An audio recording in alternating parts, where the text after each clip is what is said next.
OPPO F7 hands-on, a stylish selfie phone. The successor of OPPO's main offering is finally in our hands. The F5 from last year introduced the advantages of artificial intelligence when it comes to taking selfies and 18:9 displays on mid-range OPPO phones. As expected, their latest device uses the foundations of the F5 and takes forward steps to make it a worthy successor. Here's our hands-on with the OPPO F7. Let's start with the display. OPPO calls the 6.23-inch 19:9 display super full screen, and it's a major upgrade from the F5. The panel still has a full HD+ resolution, but the bezels are now slimmer. Speaking of the body, the F7 sports a new design that I find more appealing than its predecessor. The F5's matte metallic-looking finish on its unibody back made the phone look utilitarian, with the exclusion of the red model, of course. OPPO redesigned the look and feel of their new F-series release by giving it a glossy finish. The physical buttons on the F7 are found on both sides, the power lock button on the right and the volume rocker on the left. The buttons have the same feel as the frame with its chrome-like coating, but they're tactile and responsive. The F5 from last year introduced the advantages of artificial intelligence when it comes to taking selfies and 18:9 displays on mid-range OPPO phones. As expected, their latest device uses the foundations of the F5 and takes forward steps to make it a worthy successor. Here's our hands-on with the OPPO F7. Let's start with the display. OPPO calls the 6.23-inch 19:9 display super full screen, and it's a major upgrade from the F5.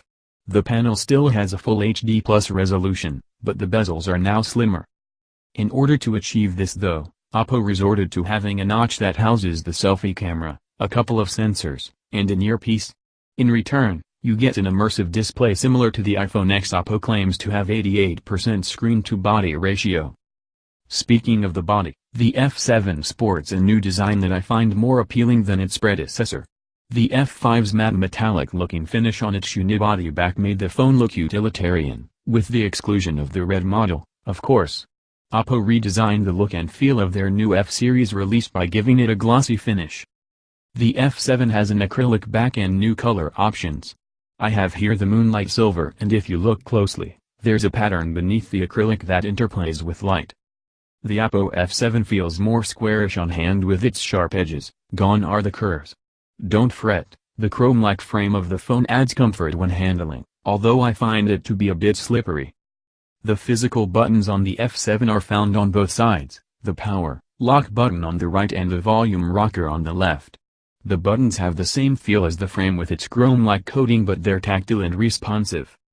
On top of the phone is the noise-canceling microphone, while the bottom side has the loudspeaker, the micro USB port, the primary microphone, and the 3.5mm audio port.